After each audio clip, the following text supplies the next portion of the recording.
ગૃહપ્રવેશના જમણવારમાં અમે તો જમી લીધું પણ યુગને બહાર જમાડવો પડ્યો. તો સવારમાં મારી હાલત તો સારી કરી લીધી છે પણ ઘરની હાલત ખરાબ છે.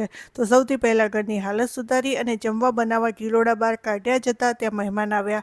એ ગયા ત્યાં સુધી મોડું થઈ ગયું. તો હવે ગિલોડા બનાવવાનો ટાઈમ નથી અને યુગ પણ આવી ગયો છે. તો મેં ફટાફટ બટેકાને કાપીને વઘારી લીધા, પછી ચાલુ કર્યું રોટલી બનાવવાનું કામ. પાછળ તમે જોઈ શકતા હશો 12:30 વાગવા આવ્યા છે અને આજકાલ ગરમીને લીધે યુગ 12 વાગે સ્કૂલેથી આવી જાય છે. પછી જમવાનું બની ગયું તો યુગની ડીશ તૈયાર કરીને એને જમાડીને કામ પતાવ્યું અને પછી એને બેસાડ્યો ભણવા.